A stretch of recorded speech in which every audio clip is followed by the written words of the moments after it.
Greetings, one and all. I have done a boatload of videos on the biggest trades that have taken place in the last week up until the trade deadline, which took place yesterday at 3 PM Eastern Time.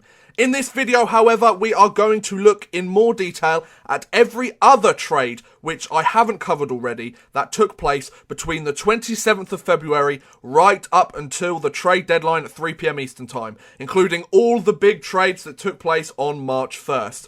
Let's give the other guys in the league, some of the bottom six players, the top six defensive group, some of the minor league players, some more credit and some more publicity rather than only focusing on the big superstar trades. We'll look at them as well, but let's give some of the smaller guys or some of the lesser known guys some more credit. We shall begin with February the 27th, as I just said. To begin, the Minnesota Wild traded Teemu Pulkkinen to the Arizona Coyotes for future considerations. Now, I very much see this as an extra thank you present from the Minnesota Wild for the Martin Hanzal trade that took place a day or two before. It is probably for the Minnesota Wild to free up a contract space. They can add somebody else or sign somebody else. But hey, not many NHL teams will turn down a free player. Pulkkinen is a proven AHL scorer. He did it very, very many times with the Grand Rapids Griffins. He then went to the Iowa Wild, the Minnesota Wild's AHL team, and he's put up solid numbers in the minor league, but that hasn't quite converted to NHL success. Will Arizona be the team that Pulkkinen needs to finally break into the league? I guess only time will tell. Then we move on to the Tampa Bay Lightning trading Brian Boyle to the Toronto Maple Leafs for Brian Froese, or Froese, I'm going to say Froese, Brian Froese, and a conditional 2017 second round pick. The Maple Leafs are getting ready for the playoffs, ladies and gentlemen. The Maple Leafs are not messing about this year. This is the first of many trades that the Maple Leafs made over the deadline period to bolster their bottom six. The 6'6" Brian Boyle plays a strong physical game, handles the puck. He handles the puck well. He wins faceoffs. He kills penalties. I'm forgetting how to talk today, and he can be a leader on the ice. The Maple Leafs bottom six has improved relatively well after this trade. The one thing the Maple Leafs are missing are effective bottom six veterans, as their team is a very young, inexperienced NHL team. But with this trade, that's improved that greatly. The Maple Leafs are serious about the playoffs. From Tampa Bay's perspective, though, they acquire a prospect that could crack the roster within the next few years, and a draft pick, a relatively high draft pick, one of the higher rounds in the second round, to help retool their team after a disappointing season where they have become deadline sellers rather than buyers for the first time in years. Remember, they had already traded Ben Bishop away to the LA Kings, and now Brian Boyle, one of their depth bottom six guys, which helped them make it to the Stanley Cup Finals and the Eastern Conference Finals last year, has gone as well. So, Brian Boyle, good luck in Toronto, my friend. Now, next, we have the Dallas Stars. They traded Jordie Benn to the Montreal Canadiens in exchange for Greg Patterson and a 2017 fourth round pick. No Habs fans, Jamie Benn hasn't left Dallas. I know how disappointed you guys are, especially for what you would have given up in this trade if it was actually Jamie Benn. I'm going to have to disappoint you here, guys. Jamie Benn is staying. Jordie Benn has joined your team. The Habs have added some depth to their defensive position with the acquisition of Jordie Benn for their playoff run, whilst the Dallas Stars get a fringe NHL player and a decent pick in this year's draft to help their retool for next season. Very similar to the Tampa Bay Lightning. A lot of expectation on the Dallas Stars team this year. Didn't quite live up to it. They haven't played particularly very well. Mostly because of their defense, and then they go and trade one of their defensemen. I'm not Jim Neal. They can do what they want. Both teams, however, seem to benefit from this trade, considering where both teams are placed in the standings. Done and dusted. Simple as that trade. Then we move on to the Vancouver Canucks, who traded Alexander Burrows to the Ottawa Senators for Jonathan Darlin. Now, the Senators pick up a veteran forward in Alexander Burrows to help with their playoff push, whilst the Vancouver Canucks pick up a prospect that will hopefully improve and flourish in their system in the years to come. Once again, seeing where these two teams are placed in the league, this trade makes complete sense and benefits both teams in getting what they want going forward. The Vancouver Canucks get a prospect which will help them out, maybe in the long term. The Ottawa Senators pick up a depth player that they will use in their, hopefully, post-season run. Then we moved on to the penultimate day before the trade deadline, the 28th of February, the last day in February, of course, 20 days in February. The Detroit Red Wings trade Brendan Smith to the New York Rangers for a 2017 third round pick and a 2018 second round pick. For those of you who follow the channel relatively closely, you will already know that I'm a New York Rangers fan myself, and whilst I'm happy the Rangers picked up a relatively reliable defenseman in Brendan Smith, I'm not too happy with how much the Rangers gave up. Detroit certainly got a lot for a guy who has only played roughly 30 games this season and has been scratched most of the others. The picks will help the Red Wings towards their rebuild after making the playoffs 25 straight years. However, I'm glad the Rangers picked up more of a defensive defenseman and not a Kevin Shattenkirk, as he would have cost far too much. But from an objective standpoint on this trade, and not an odd man rush Ranger-loving standpoint, each team gets something they need going forward. The Rangers get a depth defenseman that they will use towards their Stanley Cup run. The Detroit Red Wings get 2 pretty solid draft picks for their rebuild.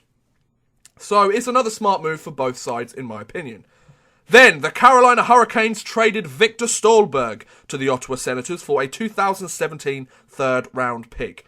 The Ottawa Senators have really upgraded their bottom 6 core, haven't they? Another bottom 6 veteran, including Alexander Burrows, with good speed, hockey IQ, and can play a good two-way game, whilst being able to put up some points, relatively regularly putting the puck in the back of the net, and I think that will help the Ottawa Senators out quite a lot, actually. That will help the Senators a lot, having a good, fast guy on the wing come playoff time, considering the league is moving into a speed and skill era than a size and strength era.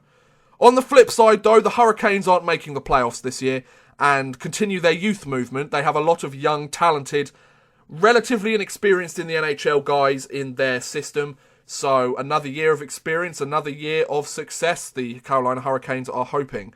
And getting a third round pick for Victor Stolberg, that's pretty decent. They're adding another draft pick to an already very young team, so that should work out for themselves anyway.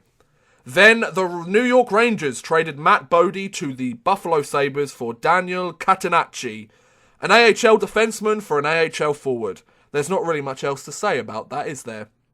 Then the Dallas Stars. This is a lovely trade. I love this trade. The Dallas Stars, who are my Western Conference team, so not in that respect. The Dallas Stars traded Johnny Oduya to the Chicago Blackhawks for Mark McNeil and a conditional 2018 fourth round pick. What a feel-good story that is, guys. Johnny Oduya heads back to play for the team that he helped win several Stanley Cups with to take another run at Lord Stanley's prize. I'm sure most fans in the Chicago system will be pretty happy to have Johnny Oduya back in the system, and it won't exactly take him too long to relearn Quenneville's coaching style and system, considering how long he's spent in that system himself. I mean, this is the sort of trade that makes you feel all warm and fuzzy inside, I think, guys. It's one of those ones that you're like, Oduya, we really want you to do well. Oh, do you want to do well? Yes, you do, Johnny. Yes, you do. But on the other side, the Dallas Stars continue their retool by getting rid of a guy they likely weren't going to re-sign to their team for next year. A prospect and a fourth round pick doesn't sound too bad. A return for an aging veteran who has seen his best years come and pass already.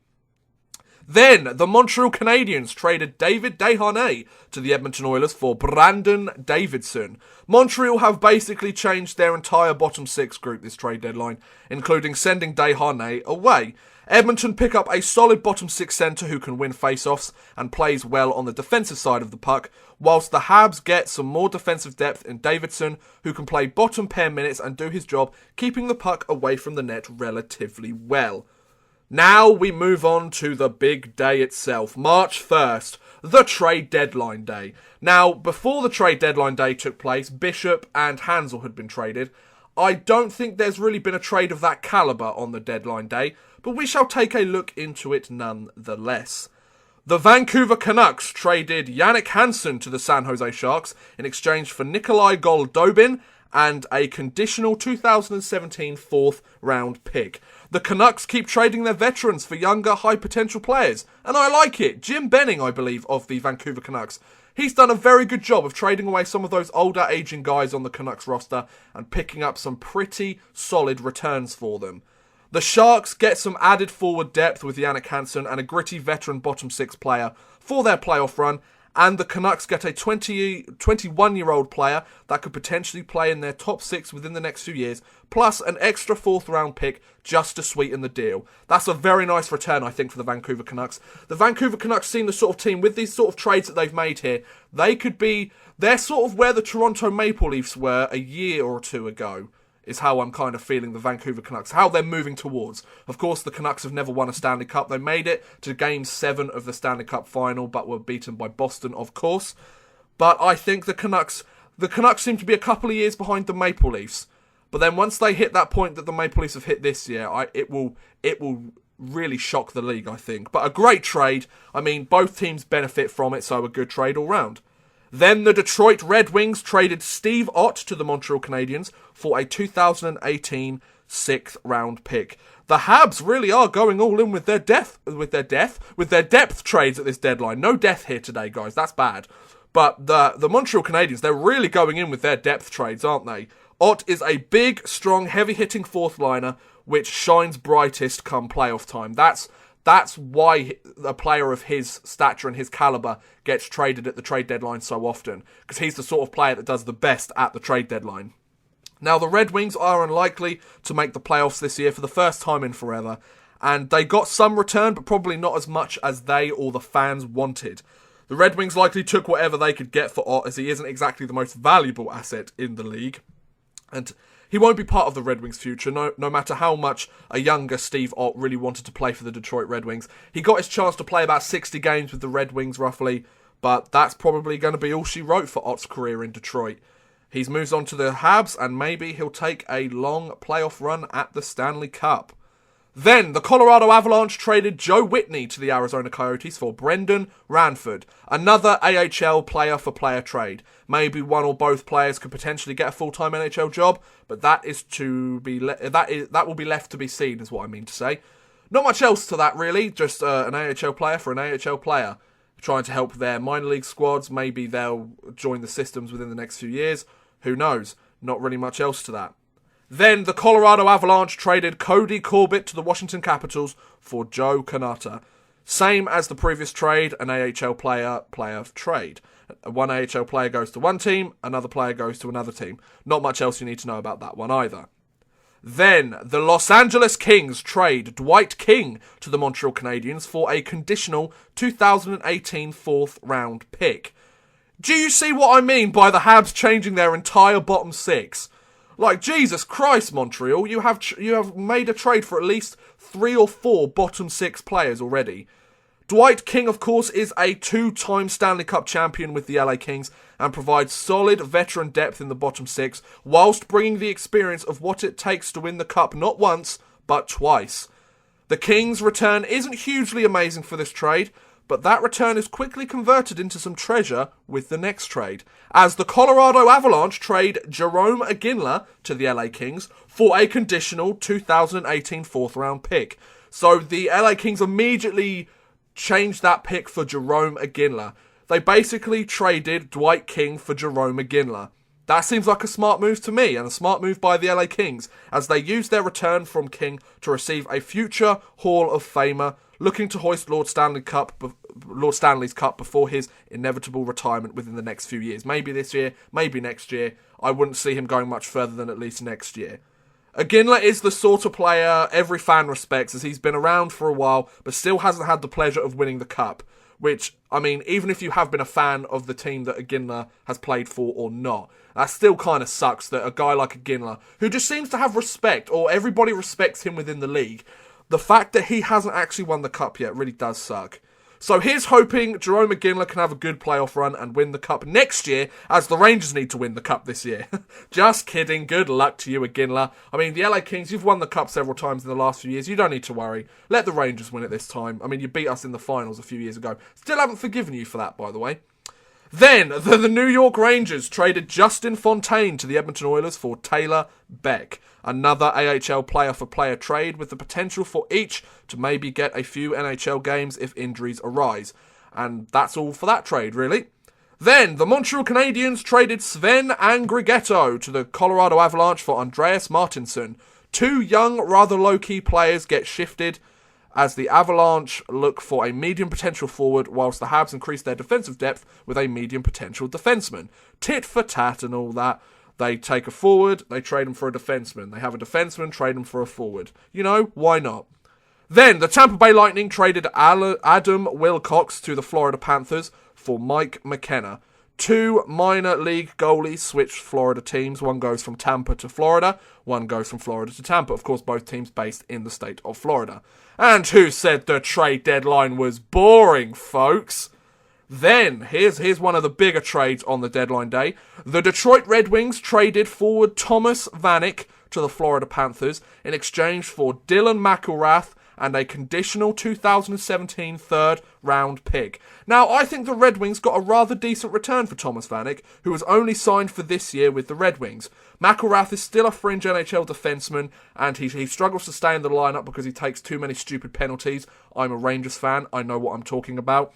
But he might get the chance to play in the top 6D group with the moves that the Red Wings have already made. Plus, a conditional third-round pick with the help will help with their retool imminent this offseason after a disappointing year. Now, on the flip side, the Florida Panthers look to keep their playoff hopes alive by acquiring a veteran with some goal-scoring talent still cropping up every once in a while within Thomas Vanek. Let's see if Vanek does any good with the Panthers. He's also very excited to be playing with Jaromir Jagr. He said Jaromir Jagr and Mario Lemieux were very much some of his childhood idols or his teenage idols, some of his inspirations when he was growing up playing hockey and towards his draft year, so he gets to live out one of his dreams for the rest of the season. Fair play to him. Then, the Columbus Blue Jackets traded defenseman Dalton Prout to the New Jersey Devils for Kyle Quincy. Two low-key bottom pair defensemen, dependent on who you ask with Kyle Quincy, swap places to a divisional opponent. The Blue Jackets look to bolster their blue line with some depth for their playoff run, and the Devils have really little to lose in this low-risk, potentially decent reward move. Dalton Prout could play fantastically for the New Jersey Devils, or Kyle Quincy could have a resurgent time with the Columbus Blue Jackets. We don't quite know with these two guys. They've had a lot of upside in the past, but they've never really quite tapped into it. Or they've never really reached the pinnacle that they were supposed to have done. So this trade is very interesting. Prout goes for Quincy. I believe isn't Prout a right-handed shot, whereas Quincy is a left-handed shot. So that might help in that respect. That, of course, is if Dalton Prout is right-handed. Don't quote me on that. Then, another one of the bigger trades that took place. The Tampa Bay Lightning traded Valtteri Filppula. I'll say that again, shall I? I've been talking for over 13 minutes, for goodness sake. The Tampa Bay Lightning traded Valtteri Filppula, a 2017 fourth-round pick, and a conditional 2017 seventh-round pick to the Philadelphia Flyers for defenseman Mark Streit. Another veteran depth center from the Tampa Bay Lightning leaves their organization in as many days, along with a few picks to boot. However, I didn't realize a 39-year-old defenseman that isn't really doing that much in the back end of his career. I didn't realize they were worth that much anymore. God, why didn't we trade away? Why didn't loads of other teams trade away their old aging veterans? They could have got a solid return. I mean, I'm not sure why the Lightning gave up so much for Mark Streit, though. Filppula, who is a solid third-line centre, a fourth-round pick from the draft, and a seventh-round pick from the draft. I don't know why they gave that much up for Mark Streit. I mean, if that was the end of the trade, fine. But considering what they did later on in the evening, it baffles me even more. And this trade for Mark Streit, and then what happens later on in the evening, which we will discuss in a little bit more detail later on, that's what baffles me about the Tampa Bay Lightning, and it definitely shows as one of the worst trades that took place over the deadline this last week. The Columbus Blue Jackets will move on. We'll have more on Mark Streit later, though. Stay tuned, folks. It's one video, so you're not exactly hopefully going to go anywhere. Please stay. But the Columbus Blue Jackets traded Dylan Hetherington to the Dallas Stars for Lauri Korpikoski. The Blue Jackets send an almost ready NHL prospect, as you guys will know on my NHL 17 franchise mode, for a depth scorer to help in their playoff push. Since going on a 16-game win streak, the Blue Jackets haven't played that spectacularly. They've kind of been playing 500 hockey, if that. So they're hoping some minor moves will spark something in the team come playoff time. So hopefully the team will find something. Hopefully Laurie Korpakowski will get going with the Columbus Blue Jackets. Hopefully that will get the rest of the team going, and maybe they will have a solid playoff run. Who knows? Then, the New Jersey Devils trade Reese Scarlett to the Florida Panthers for Shane Harper. 2 more almost ready NHL players swap divisions and will look to break into the roster come preseason, most likely. Good luck to both of them, really. There's not much else to say about that trade. AHL moves, don't really know much about the AHL players. Good luck to them, really. Now, you know how I mentioned Mark Streit and how we'd come back to him? So, he was acquired by the Tampa Bay Lightning, wasn't he? We just mentioned that about 40 seconds ago. So, the Tampa Bay Lightning traded Mark Streit again, and they traded him to the Pittsburgh Penguins for a 2018 4th-round pick. Hang on a minute. So, the Lightning, in theory, have traded Filppula, a 4th-rounder for this year, and a 7th-rounder for this year, in exchange for a 4th round for next year. Why? Tampa Bay seem to have really dropped the ball on this double move of Streit. There must be something I've missed within this trade, as it seems absurd to give up that much for so little in return. They gave up a 4th round pick of their own to receive another 4th round pick. Fair enough if you did that trade, but the problem is they gave up a legitimate 3rd line centre as well. They basically gave a load of players to the Philadelphia Flyers, or loads of good stuff to the Flyers, and took Mark Streit just to send him off for a chunk of what they gave to get him anyway. I don't understand this trade. I mean, if they'd stopped there and he wasn't moved to Pittsburgh, fine. I would have more understood what was going on there. But I don't get that. What's that all about? Is that to make sure they're at the top of this, or they're within salary or something? That just does not make any sense to me. Now, anyway, move on. We've still got plenty of trades to look at. The New Jersey Devils traded P.A. Parento to the Nashville Predators for a 2017 6th round pick. Now, many New Jersey Devils fans, as I've looked at on Facebook and Twitter, are rather upset about the return that Parento got the New Jersey Devils.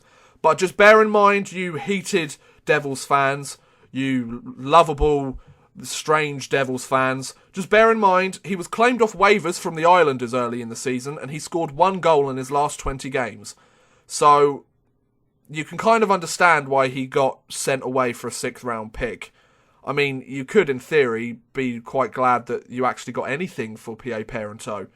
Maybe Parento will flourish in Nashville and this trade will be a steal for the Panthers. Or maybe he will crash and burn and it will be a steal for the New Jersey Devils.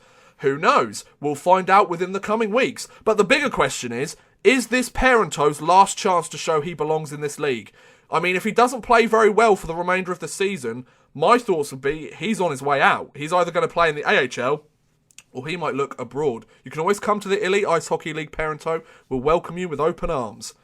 Then, the Ottawa Senators trade Curtis Lazar and Michael Koska to the Calgary Flames for Jyrki Jokipaka and a 2017 2nd round pick.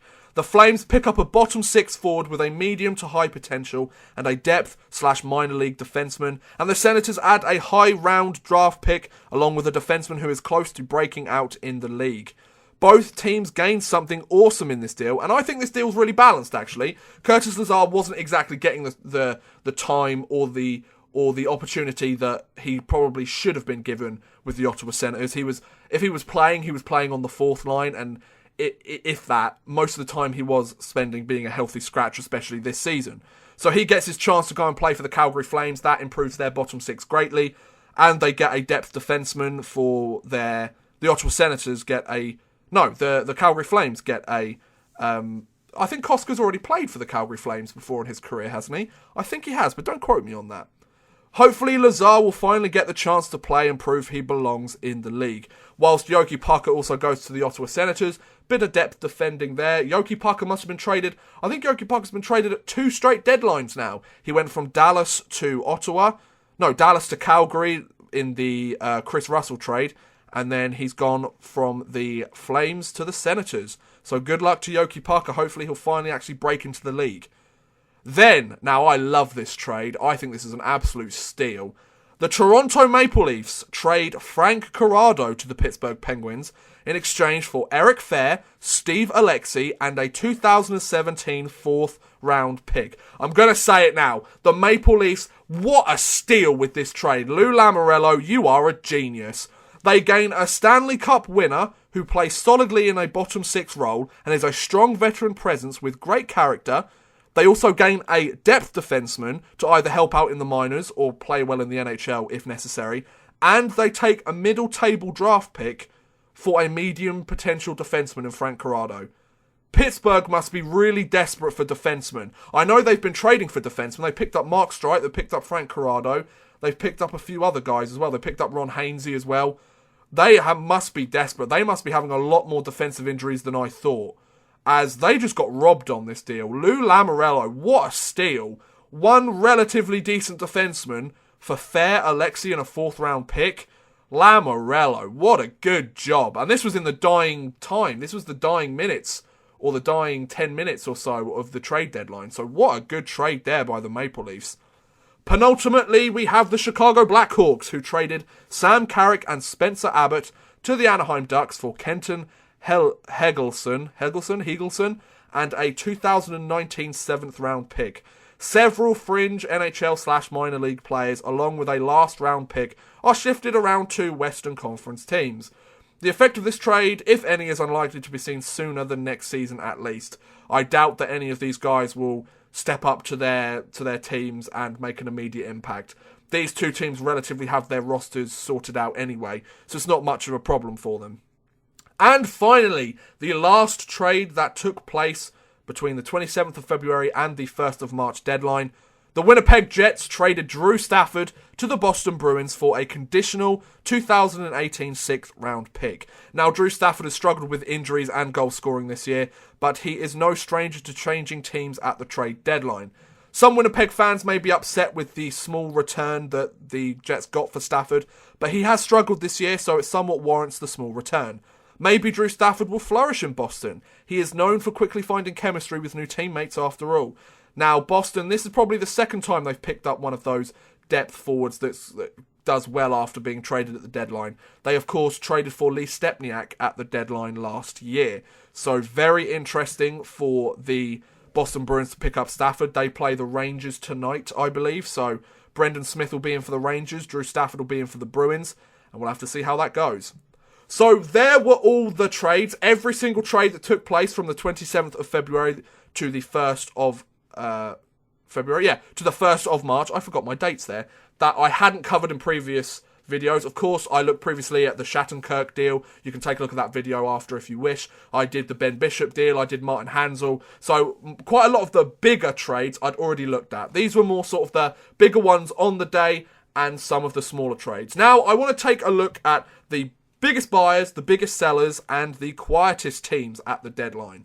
So, we'll start with the biggest buyers, and one of the biggest buyers, I definitely think, the Montreal Canadiens. They added a boatload of depth players and improved their size and strength. However, the league plays a speed and skill game nowadays. So will this convert into postseason success? I guess we will find out. I mean, they added a lot of size and a lot of strength with the guys they picked up. Dwight King, they sent Desharnais to Edmonton. They picked up several other guys. So it'll be very interesting to see how the Canadiens, with these newfound half of their bottom six, how they will produce. Also, another biggest buyer, I went with the Ottawa Senators. They added to their bottom six depth, their veteran leadership, and hope to have a deep playoff run for the first time in quite a long while, actually.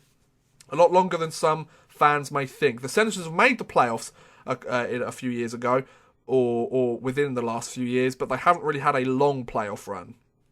And finally, the other biggest buyer, and one of the most successful teams, I think, in the trade deadline, the Toronto Maple Leafs. They brought in older, veteran bottom six players to complement their youthful core in the top six. This shall be exciting to see how far the Maple Leafs get this year, as their plan was to be placed in the high 20s overall in the league in their second year of the Shanahan-Lamoriello rebuild. They have far exceeded expectations this season, and they haven't really blown up or tried to hasten their plan for the rebuild, which I respect that. They've managed to make some absolutely awesome moves for giving up relatively little in return, in fairness, but I think the Toronto Maple Leafs will have to see how they do this year. If they do really well this year, could you imagine if they won the Cup this year? I don't think they will, but if they did, wow, that would be amazing. Now we look at the biggest sellers on the trade deadline day and the days before. We start, of course, with the Tampa Bay Lightning. Their season didn't go to plan, the Tampa Bay Lightning, so they traded Ben Bishop, Brian Boyle, and Valtteri Filppula, and picked up Mark Streit just to trade him to the reigning Stanley Cup champions for next to nowhere near what they traded to get him. I think it's safe to say this isn't one of the finer trade deadlines the Tampa Bay Lightning have ever had. Considering they made it to the Eastern Conference Final last year, they have more than regressed. They've kind of imploded this year. Poor Tampa Bay Lightning. I still don't forgive you for knocking us out in the Eastern Conference Finals 2 years ago. I call it karma. You guys might call it unfair. I call it karma. Then we have the Dallas Stars. They were another one of the biggest sellers this offseason.